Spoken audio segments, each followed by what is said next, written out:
Bonsoir, il s'agit d'une partie méconnue de l'histoire de l'Égypte antique. Et pourtant, dans des temples et des tombeaux de pharaons, les archéologues ont révélé le passé de femmes très puissantes. Ce soir, Science Grand Format vous propose de découvrir les prêtresses égyptiennes. Elles portaient le titre de divines adoratrices du roi des dieux, Amon, dont elles étaient les épouses. Au sein du temple de Karnak, à Thèbes, les vestiges retrouvés témoignent du pouvoir considérable détenu par ces femmes dans le domaine religieux et politique. Dominant la hiérarchie du clergé, elles possédaient également des richesses très importantes et dirigeaient une vaste administration. L'une des plus célèbres divines adoratrices est Hatshepsut. Elle voulait s'emparer du pouvoir et elle y est parvenue en devenant reine pharaon, prouvant qu'une femme peut diriger au même titre qu'un homme, et c'est d'ailleurs la première grande femme dont l'histoire ait gardé le nom. Pendant son règne, tous les excès sont permis. De grandes fêtes sont organisées pendant lesquelles l'ivresse et la luxure n'ont pas de limite. Le but étant de s'unir aux dieux par le biais de la sexualité synonyme de fertilité. Ce passé sulfureux montre l'attitude résolument moderne de ces femmes. Le pouvoir des prêtresses égyptiennes, c'est à suivre tout de suite sur France 5 et à partager sur notre site France.tv.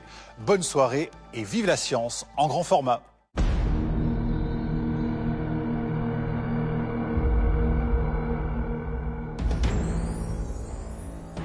Nous pensions bien connaître la vie des pharaons d'Égypte. Pourtant, des travaux archéologiques récents ont révélé l'existence d'un pouvoir de l'ombre tenu par des femmes. Dans le sanctuaire du temple le plus sacré du pays, elles organisaient des cérémonies religieuses pleines de mystères. Ces femmes avaient une influence considérable. On racontait qu'elles étaient les épouses du roi des dieux, Amon. Au 8e siècle avant notre ère, les divines adoratrices d'Amon étaient les personnes les plus puissantes d'Égypte. Aujourd'hui, des spécialistes étudient les fresques des sites sacrés pour redécouvrir leur histoire et tenter d'identifier la source de leur pouvoir. Dans l'Égypte ancienne, du point de vue de la loi, les hommes et les femmes étaient égaux. Ces recherches révèlent le pouvoir politique et charnel qu'elles exerçaient dans les temples.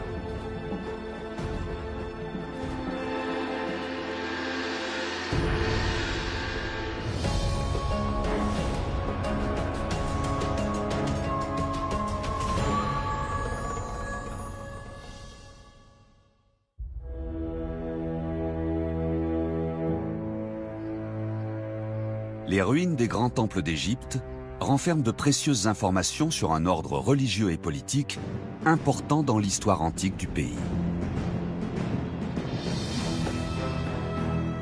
Sur la rive occidentale du Nil, des tombeaux recèlent des indices étonnants.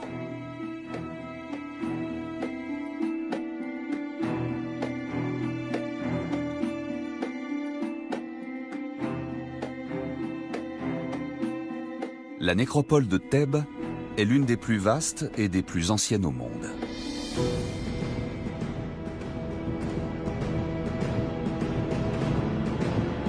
La tombe TT49, qui date de 1320 avant notre ère, est fermée au public.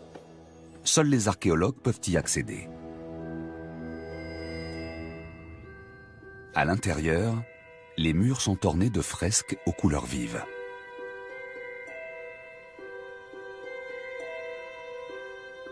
Pendant des siècles, ces œuvres ont été masquées par une couche épaisse de poussière et de suie.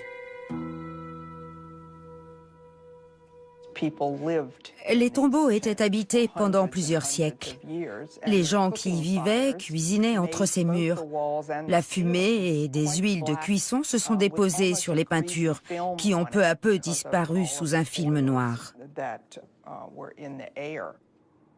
Le nettoyage des fresques est très délicat.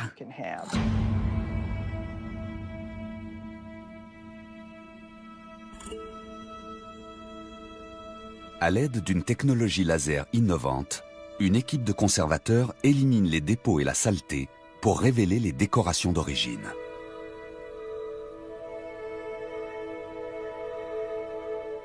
Ils font une découverte surprenante. Cette peinture représente le temple d'Amon et le complexe religieux de Karnak, tels qu'ils étaient il y a 3000 ans.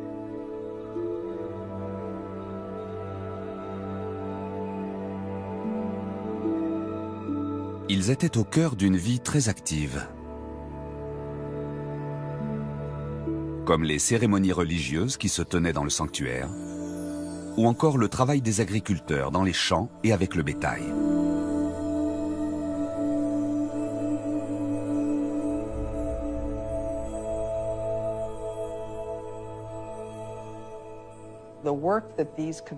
Les conservateurs ont réalisé un travail extraordinaire.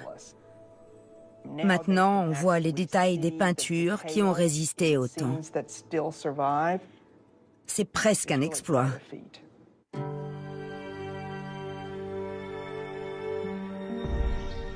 Ces œuvres démontrent que Karnak était un centre économique important, un lieu de grande richesse.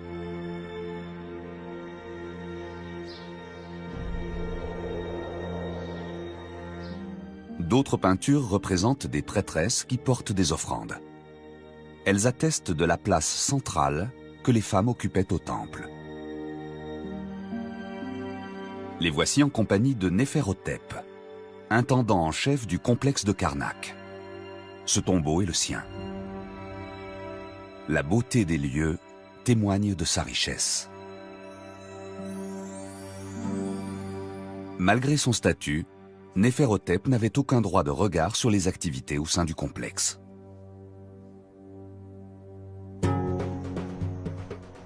L'étude d'éléments découverts sur un autre site de Thèbes permet de savoir qui dirigeait vraiment le temple.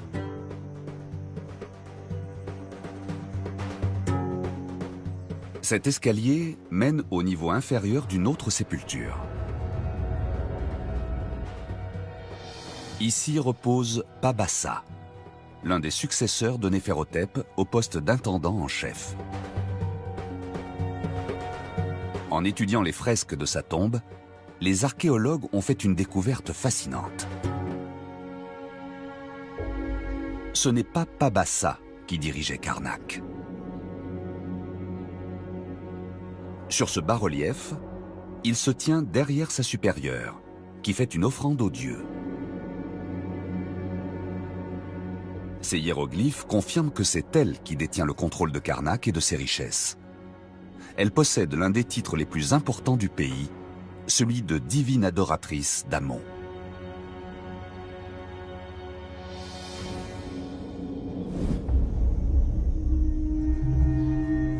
L'égyptologue Maria Mayad travaille sur le statut de ces femmes depuis de nombreuses années.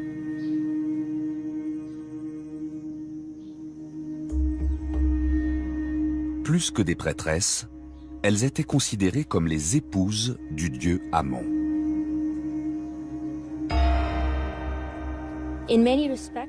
La divine adoratrice dominait la hiérarchie du clergé de Karnak.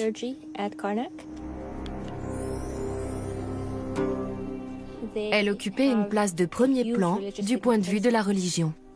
Grâce à ce rôle unique, elle faisait partie de la famille royale. Et elle était indépendante financièrement.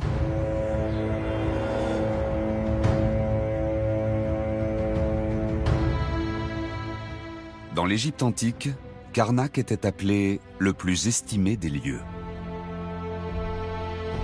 Le site est dominé par un vaste temple, l'enceinte d'Amon-Ré.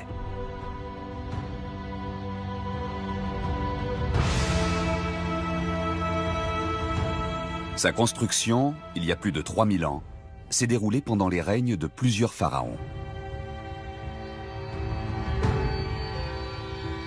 Ces vastes salles et ces cours sont séparés par des allées processionnelles. Ce sanctuaire était consacré au grand dieu Amon-Ré. Pour les pharaons établis à Thèbes, Amon était le roi des dieux, à l'origine de la fertilité et de la création. On considérait à l'époque qu'il avait protégé le pays des invasions étrangères.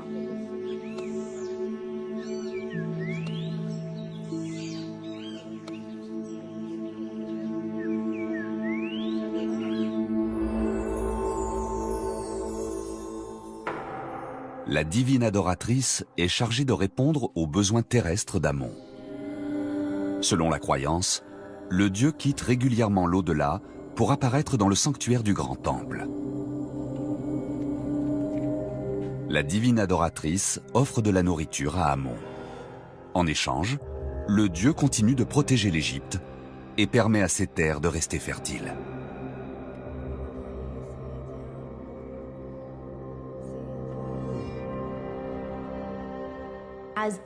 En tant que première prêtresse, la divine adoratrice d'Amon profitait des retombées économiques du vaste complexe de Karnak. La divine adoratrice d'Amon avait un pouvoir économique et religieux comparable à celui du pape au Moyen-Âge, qui gérait une véritable fortune et jouissait d'une grande autorité religieuse.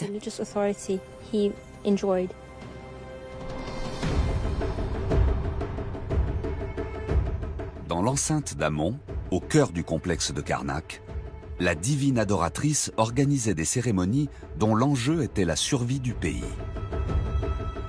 Pour en savoir plus sur ces rituels, Maria Mayad étudie les monuments sacrés des lieux.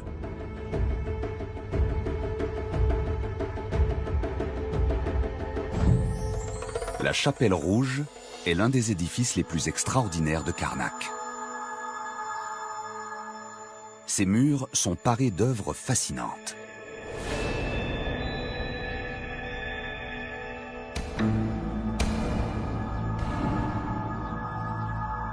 Parmi les fresques préservées, certaines représentent la divine adoratrice lors de ses rituels au temple. Ici, elle se prépare à entrer dans le sanctuaire. Les vagues symbolisent l'eau qu'on verse sur la tête et le corps de la prêtresse. Elle prend part à un rituel de purification. Elle se tient dans une petite cuve d'eau. Ses cheveux recouvrent son visage et on la lave. Dans toutes les cultures du monde, celui qui procède à un rituel religieux doit d'abord être lavé et purifié.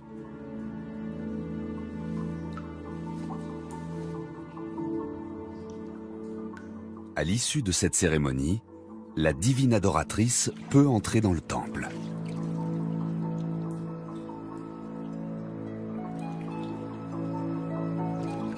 Auparavant, seul le pharaon et les grands prêtres avaient l'autorisation de franchir ses portes.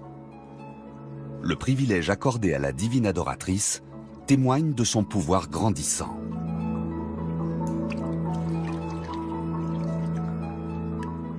Une fois à l'intérieur, elle réalise un rituel afin de protéger l'Égypte de ses ennemis.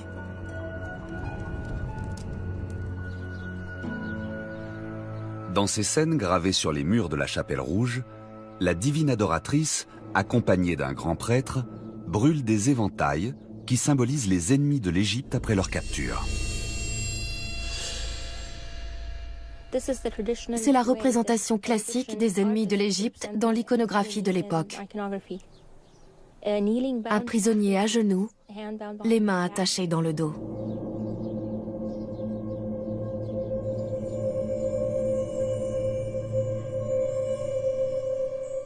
Pour les Égyptiens, le fait de brûler l'image d'une personne revenait à immoler l'ennemi par le feu.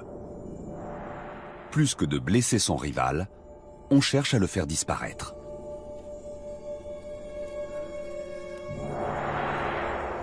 Autrefois, ce rituel essentiel était mené par un grand prêtre ou le pharaon en personne.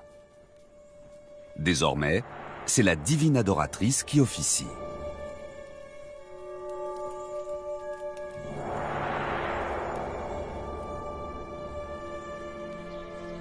Mais l'une de ces prêtresses ne se satisfait pas de ce statut et aspire à plus de pouvoir. Elle veut devenir reine. Au cœur de la nécropole de Thèbes, on découvre la splendeur du vaste temple de Der el-Bahari.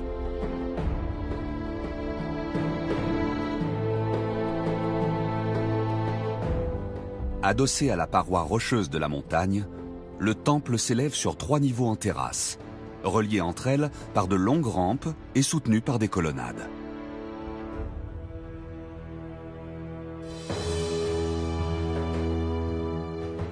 Dans cette plaine désertique, Deir el-Bahari semble aujourd'hui terne et aride. Mais autrefois, il était entouré de jardins luxuriants.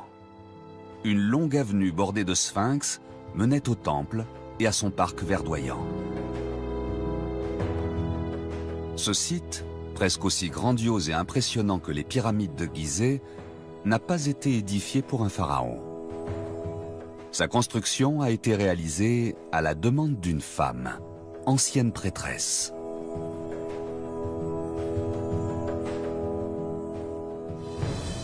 Elle s'appelait Hatshepsut.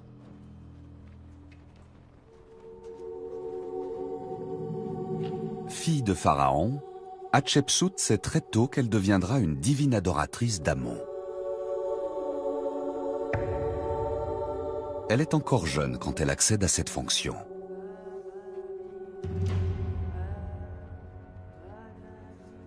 Elle découvre les cérémonies sacrées et étudie l'organisation religieuse de Karnak.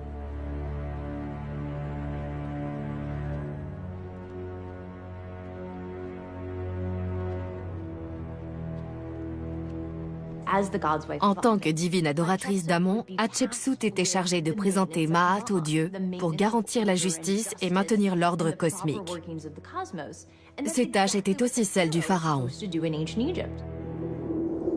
Hatshepsut contrôle également les finances de Karnak et a de nombreux employés à son service. Elle espère que ses serviteurs la soutiendront lorsqu'elle tentera de s'emparer du pouvoir.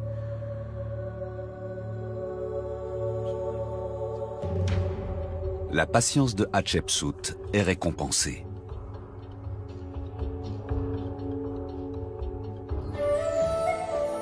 Vers 1480 avant notre ère, elle épouse le pharaon Thoutmôsis II.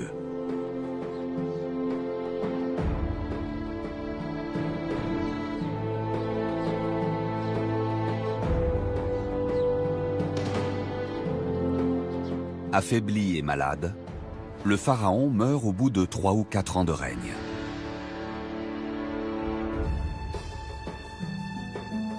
Son tout jeune fils lui succède. Hatshepsut en est la belle-mère, mais en tant que grande épouse royale du pharaon défunt, elle devient régente du royaume. Très vite, elle se proclame reine pharaon.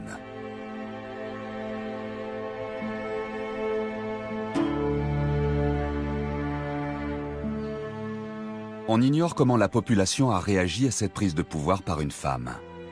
Mais la splendeur des sites qu'elle a fait construire témoigne de sa puissance. Deir el-Bahari est la marque de la gloire et de la prospérité du règne d'Hatshepsut. Des reliefs relatent le voyage organisé par la reine dans le sud du pays pour s'approvisionner en arbres à myrrhe, source du plus recherché des encens.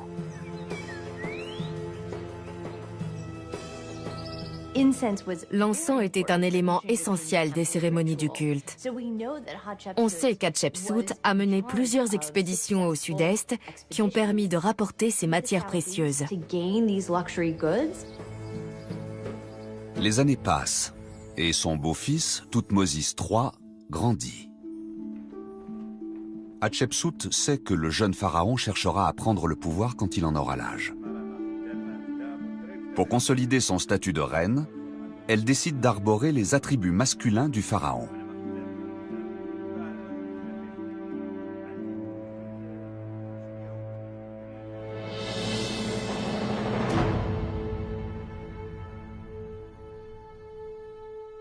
Ce portrait, gravé sur un mur de la Chapelle Rouge, la présente comme une femme.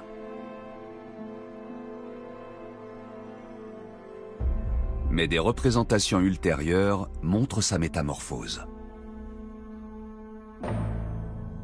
Des statues de la reine Hatshepsut ont été érigées sur la terrasse supérieure de Deir el-Bahari. La jeune femme, autrefois divine adoratrice du roi Amon, a laissé place à une figure masculine.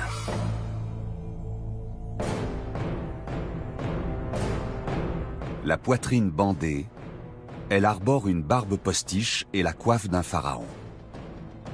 Elle a désormais l'apparence d'un dirigeant égyptien classique. Hatshepsut a su prouver qu'une femme pouvait régner au même titre qu'un homme.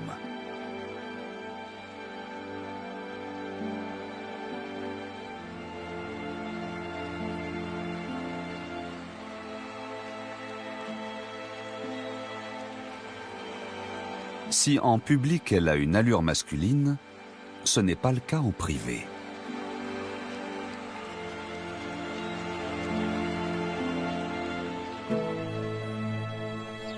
Lorsque Hatshepsut était encore divine adoratrice, l'intendant en chef de Karnak était un architecte du nom de Senenmut.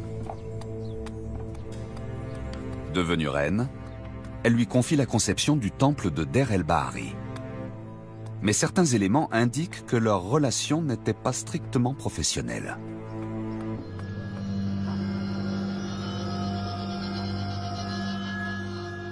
Une tablette datant de la 18e dynastie égyptienne décrit Senenmut comme le serviteur de la reine dans le palais de son cœur, celui qui satisfait tous ses désirs.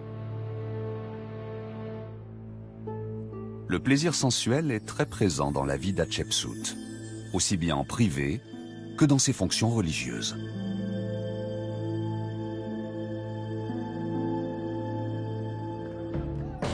Pendant son règne, elle organise une grande fête religieuse où tous les excès sont permis, de l'ivresse à la luxure.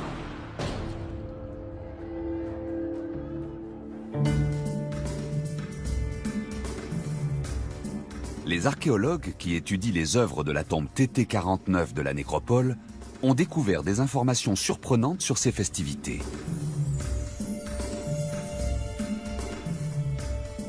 Dans l'entrée de la sépulture, les conservateurs mettent au jour des peintures saisissantes. Des serviteurs transportent de grandes jarres de bière à l'occasion d'un banquet. Les convives boivent sans retenue.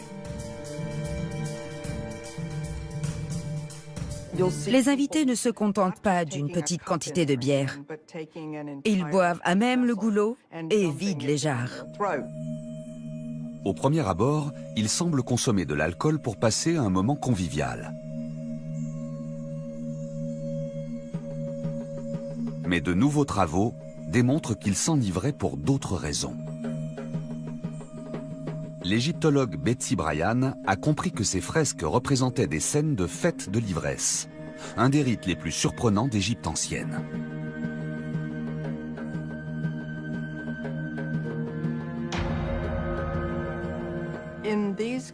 Lors de ces manifestations, le but était de s'alcooliser. C'était complètement assumé et même encouragé. Pour les Égyptiens, c'était le moyen de se rapprocher des dieux. L'intérêt de Betsy Bryan s'explique par une découverte qu'elle a faite dans l'un des temples de Karnak.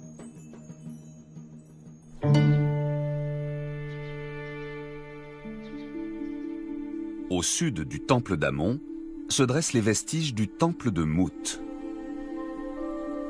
Betsy Bryan y mène des fouilles depuis 2001. Son équipe a mis au jour les ruines d'une enceinte cernée de colonnes. D'après les inscriptions, ce site sacré était un temple unique dont la construction a été commandée par Hatshepsut.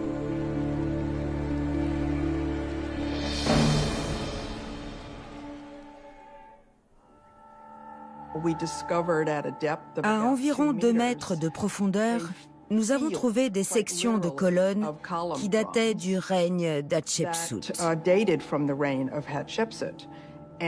Sur 6 piliers, des textes indiquent que ce monument a été érigé en l'honneur de la déesse mère, Mout, et qu'il s'agit d'un portique de l'ivresse. Cet édifice a été bâti spécialement pour la fête de l'ivresse. Hatshepsut approuvait donc cette célébration hors du commun.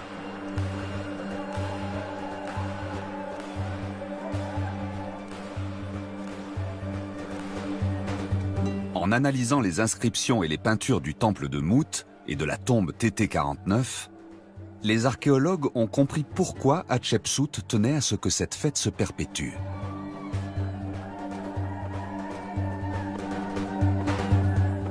Il s'agit d'un événement ouvert à tous les Égyptiens, hommes et femmes, quel que soit leur milieu et leur richesse.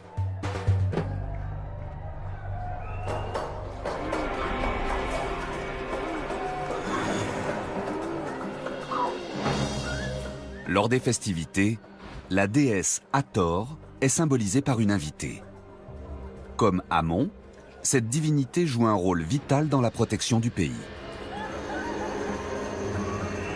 Les convives s'enivrent dans le but de s'unir aux dieux.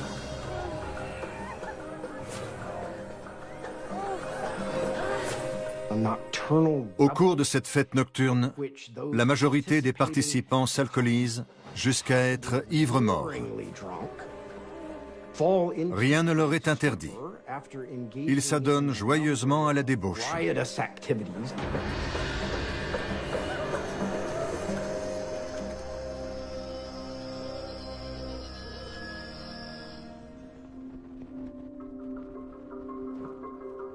Au petit matin, les hôtes sont réveillés au son des tambours.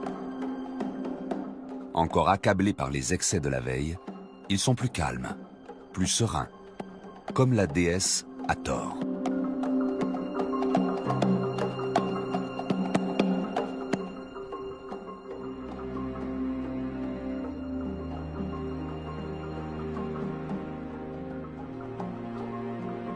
Quelques heures auparavant, dans un état second, ils se sont rapprochés d'Hathor et du roi des dieux Amon. À présent, il leur demande de protéger les Égyptiens et leurs terres.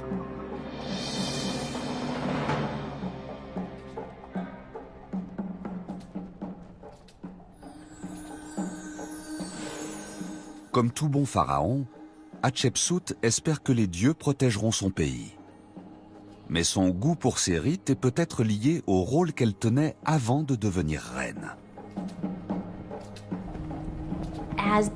Lorsqu'elle était divine adoratrice d'Amon, elle a sûrement pris part à la fête de l'ivresse.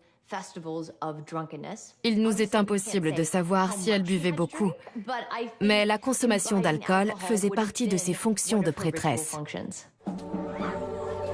La divine adoratrice est peut-être même allée plus loin. Pour atteindre les dieux, les convives s'adonnent à d'autres plaisirs sensuels.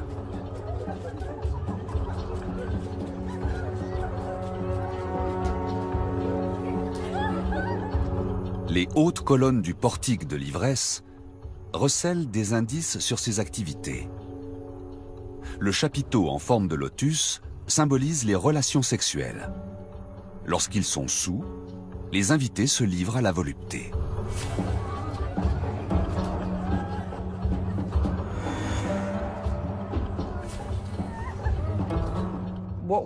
À la fête de l'ivresse, il y avait autant d'hommes que de femmes.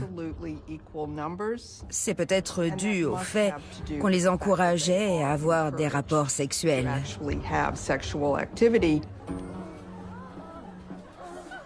L'importance de la sexualité pourrait être en lien avec la fertilité. La fête de l'ivresse a lieu en été, saison de la crue du Nil. Ce phénomène naturel est essentiel dans la vie des Égyptiens, puisque les riches eaux du fleuve nourrissent la terre et favorisent les bonnes récoltes.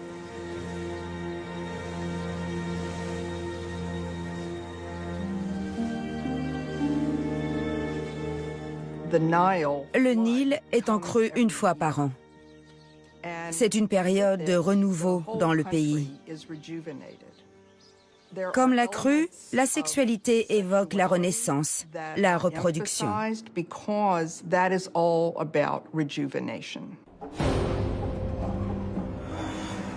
La divine adoratrice d'Amon est, elle aussi, un symbole de sexualité et de fertilité, ce qui expliquerait sa présence à la fête. Pour moi, il est clair que la divine adoratrice d'Amon représente la procréation, la création pour les dieux. Je ne serais pas étonné qu'il y ait un lien. Cette place unique s'explique par une caractéristique surprenante de la société égyptienne. Dans l'Égypte ancienne, les femmes jouissaient d'une plus grande liberté sexuelle. Le mot vierge n'existe pas dans la langue de l'époque. Quand deux personnes se mariaient, elles vivaient sous le même toit. Et elles étaient libres de divorcer, de quitter le domicile conjugal et de se remarier sans être pointées du doigt. La littérature égyptienne montre qu'en matière d'amour et de sexualité, les femmes avaient une attitude résolument moderne. Les histoires et les poèmes d'amour nous donnent des indications sur les relations entre les hommes et les femmes. Les poèmes d'amour sont passionnants parce qu'ils semblent contemporains. Certains sont assez osés. Les femmes mises en scène dans ces histoires parlent comme les adolescentes d'aujourd'hui. Il y a par exemple cette jeune fille qui sort dans la précipitation alors qu'elle n'a pas fini de se coiffer et de s'habiller. Elle est pressée de retrouver son amant. Je serai aux anges si mon vœu le plus cher se réalisait. Tandis que ton bras repose sur ma poitrine, j'encourage mon rêve à se glisser en toi. Mon amour, dans l'obscurité de la nuit, accepte de devenir mon mari. Tout le monde n'est pas doué pour la poésie. Mais les femmes égyptiennes avaient d'autres moyens de se mettre en valeur. Une relique exposée à l'Ulster Museum de Belfast montre que certaines femmes étaient très coquettes. C'est ici que repose la momie de Takabouti, fille d'un prêtre d'Amon à Karnak.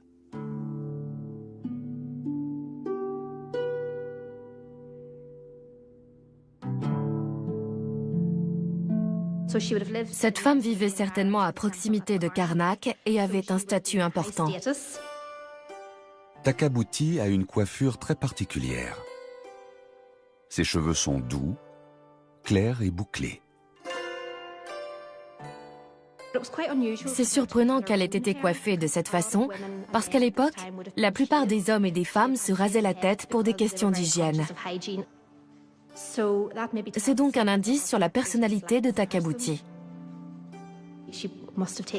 Elle prenait sûrement soin de son apparence et arborait une coiffure très élaborée jusque dans la mort. Les cheveux étaient un symbole sexuel puissant en Égypte ancienne. Dans les histoires de l'époque, les femmes séductrices sont souvent en train de se coiffer. Dans l'un de ces récits, une femme tente d'aguicher un homme qui lui dit « Mets ta perruque et j'irai au lit avec toi ». L'observation de la momie de Takabouti prouve que les Égyptiennes cherchaient à plaire. Cette particularité pourrait expliquer pourquoi la divine adoratrice d'Amon tenait une place primordiale dans la société.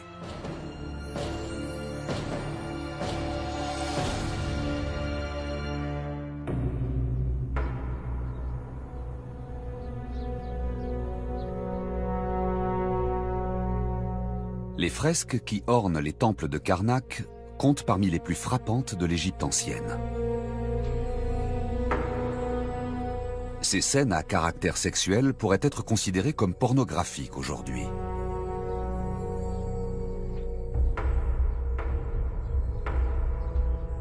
On y voit le dieu Amon en érection. Pendant longtemps, les archéologues n'ont pas réussi à interpréter ces images.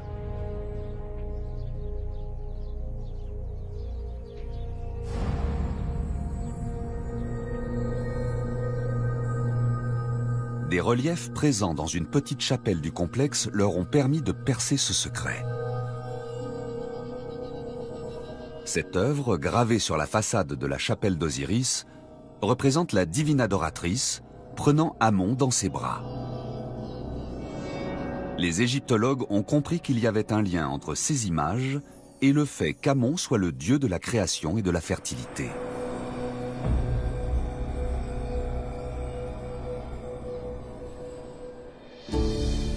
Dans la plupart des sociétés antiques, la fertilité était incarnée par une déesse symbolisant la terre nourricière. Mais pour les Égyptiens, la force de création était un attribut masculin. C'est intéressant de constater que la plupart des dieux de la fertilité, ceux qu'on associe à la création, sont des hommes. On ne considérait pas la femme comme créatrice de la vie lorsqu'elle attendait un enfant. Aujourd'hui, nous disons que la femme donne la vie. Dans l'Égypte antique, elle recevait un enfant. C'était l'homme qui concevait l'enfant en elle. L'association de la fertilité à une image masculine pourrait découler de la situation unique du pays. En général, les champs sont irrigués par les pluies. Mais en Égypte, c'est différent. Lors de la crue annuelle du Nil, les terres cultivées sont recouvertes d'eau et de limon.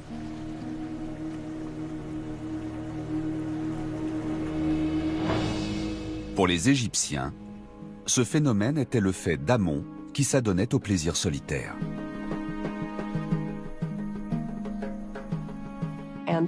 La terre créait donc sa propre semence, si on peut dire. Elle produisait les graines et amenait les eaux fertiles. Elle se fertilisait seule. Pour garantir la crue annuelle du Nil, il faut que quelqu'un stimule Amon.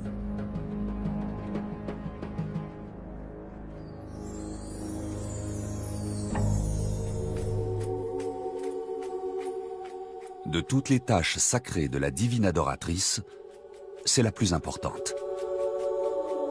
Un rituel mystérieux se tient dans le temple d'Amon. D'abord, l'adoratrice secoue un sistre, instrument de musique dont le rythme envoûtant stimule les dieux. D'après les inscriptions, la divine adoratrice est aussi appelée la main du dieu. Et en tant que telle, elle mène le rituel jusqu'à son paroxysme.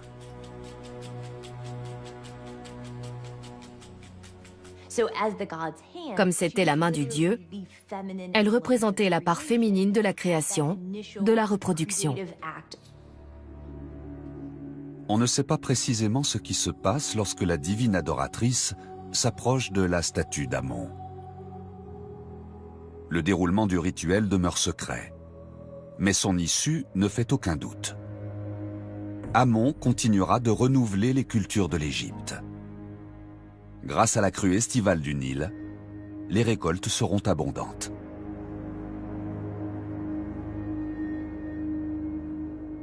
La divine adoratrice est donc la garante de la survie et de la prospérité du peuple.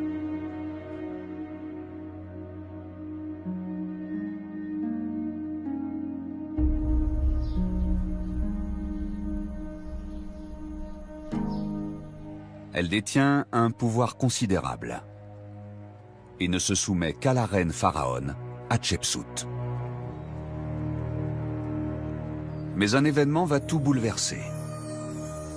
Au terme de 20 ans de règne, vers 1458 avant notre ère, Hatshepsut meurt.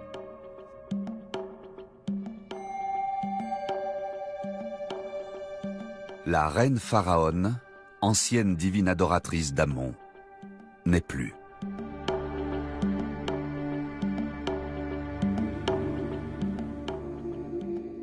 Son successeur, Thoutmôsis III, en veut à celle qu'il a éloignée du trône pendant si longtemps.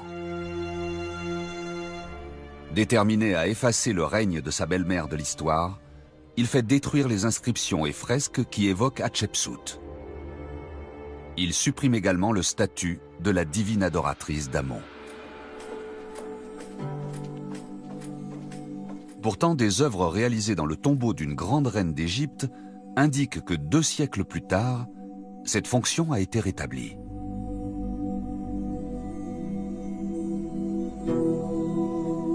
Construite vers 1250 avant notre ère, cette sépulture est un chef-d'œuvre de l'art ancien, surnommée la chapelle Sixtine égyptienne.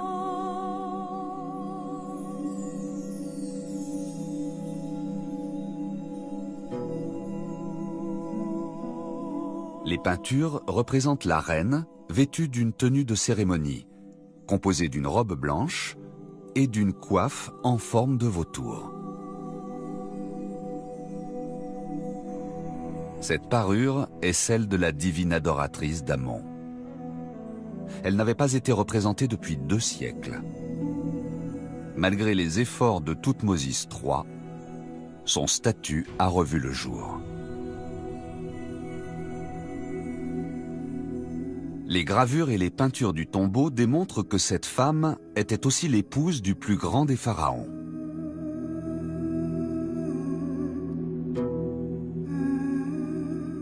Cette sépulture est celle de Néfertari, grande épouse royale de Ramsès II.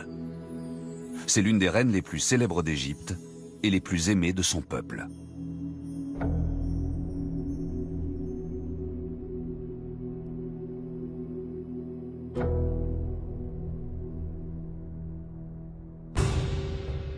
Un monument grandiose, érigé à sa gloire, se dresse aujourd'hui au bord du lac Nasser, en Haute-Égypte.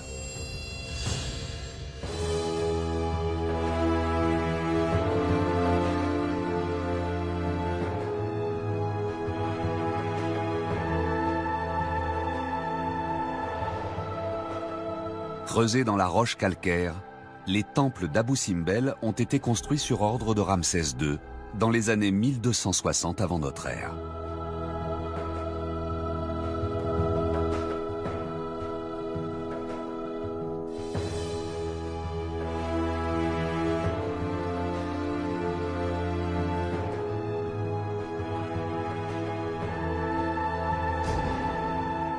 Le grand temple, d'une hauteur de près de 30 mètres, est gardé par 4 colosses de Ramsès II.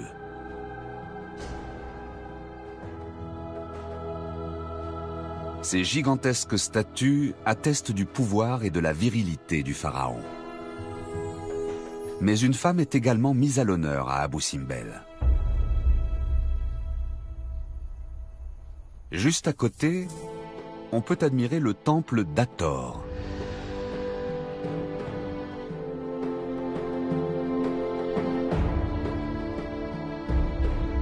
Sa façade est composée de statues de Ramsès II, aux côtés de représentations de sa reine, Néfertari.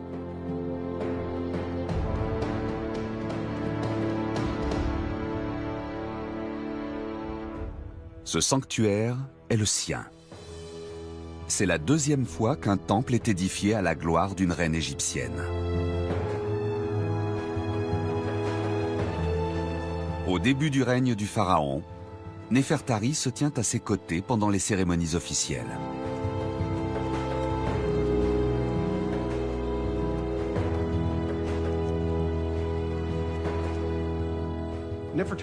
Néfertari occupait une place importante à la cour de Ramsès II. Tout indique que le roi l'aimait profondément. En tant que divine adoratrice d'Amon, Néfertari connaissait les enjeux géopolitiques. Elle a ainsi joué un rôle primordial dans la conclusion d'un accord de paix avec les Hittites, les plus grands ennemis de l'Égypte.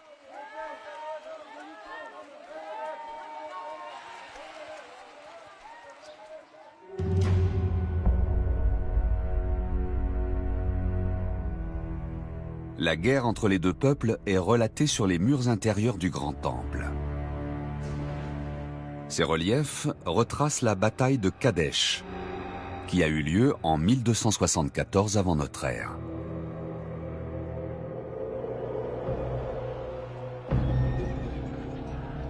C'est la plus grande bataille de chars de l'histoire. Ils sont près de 6000 à s'élancer dans ce violent affrontement.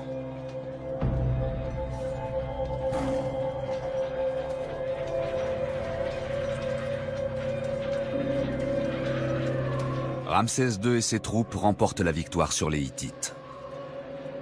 Sur ces reliefs, on voit le pharaon terrasser l'ennemi.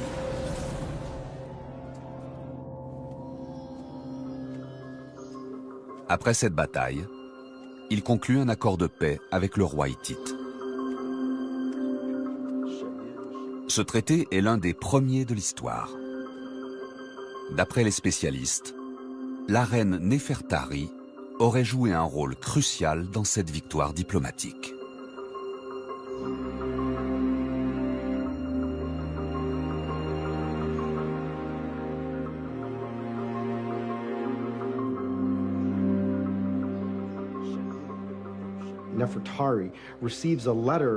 Néfertari a reçu une lettre de la reine des Hittites, Puduepa, et elle lui a répondu.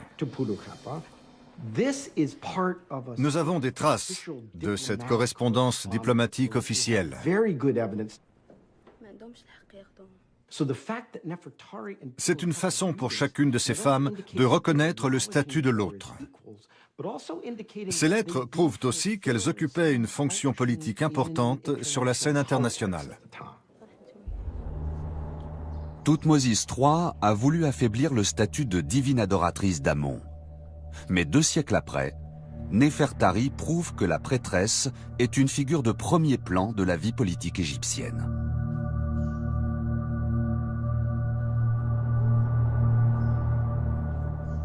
Quelques siècles plus tard, elle accède à la consécration en devenant une déesse.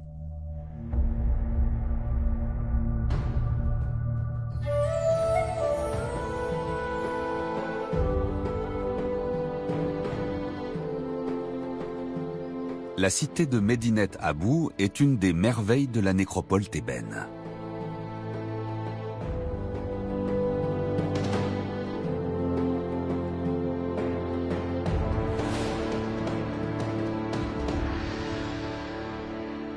Les gigantesques pylônes du temple de Ramsès III dominent le site.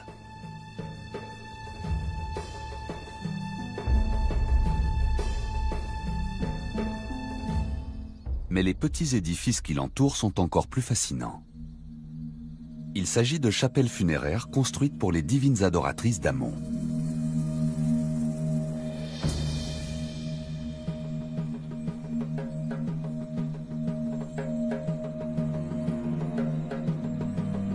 Selon l'égyptologue Mariam Ayad, les textes gravés sur les murs témoignent de l'ascension des prêtresses. Une scène représente une cérémonie énigmatique pendant laquelle une divine adoratrice présente 4 veaux en offrande à 3 dieux.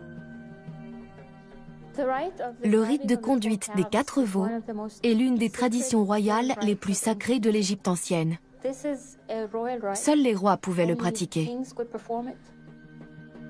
Mais ici, la cérémonie est menée par une divine adoratrice d'Amon.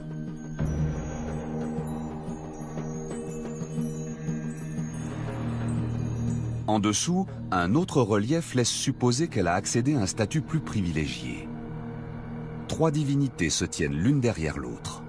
Les 2 premières sont Horus, le dieu faucon, et la déesse Isis. La 3e porte la coiffe de la divine adoratrice. Elle a transcendé sa condition humaine pour devenir déesse.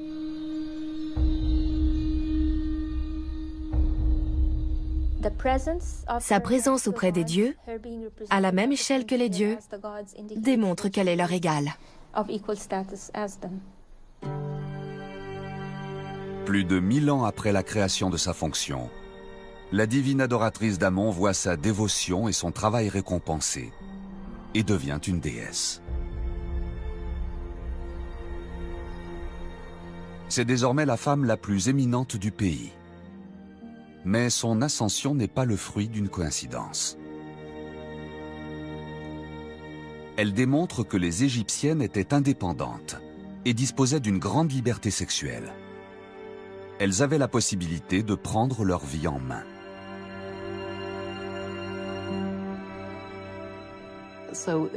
L'initiative du rapport sexuel appartenait aux femmes. Cette autonomie et cette liberté de choix se sont appliquées à toutes leurs décisions. Les hommes et les femmes avaient les mêmes droits. Une femme pouvait se présenter devant la justice. Elle pouvait être l'accusée comme la plaignante. Elle avait la possibilité d'être son propre avocat sans faire appel à un homme. Les divines adoratrices influencent le cours de l'histoire. Ces femmes ouvrent la voie à la plus célèbre des reines égyptiennes.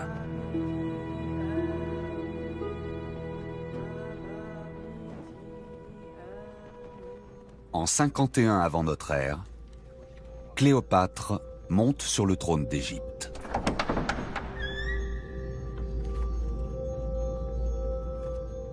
Maîtresse de Jules César, puis de Marc-Antoine, elle est l'incarnation du rapport dangereux et sulfureux qui existe entre sexe et pouvoir.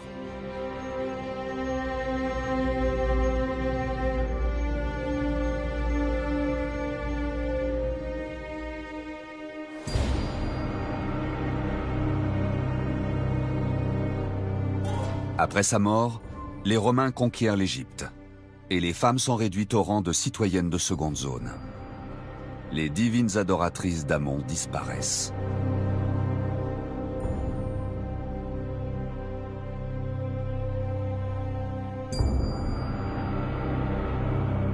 Au cours des siècles qui suivent, l'histoire oublie ces femmes puissantes.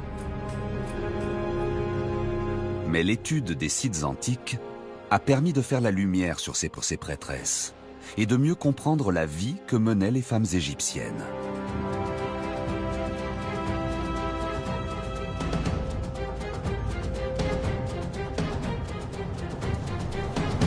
Des milliers d'années se sont écoulées, mais les vestiges de leur histoire demeurent dans les temples et les tombeaux les plus majestueux d'Égypte. La soirée se poursuit dans Science Grand Format avec un nouveau documentaire consacré cette fois-ci à Pétra, le joyau de l'Antiquité.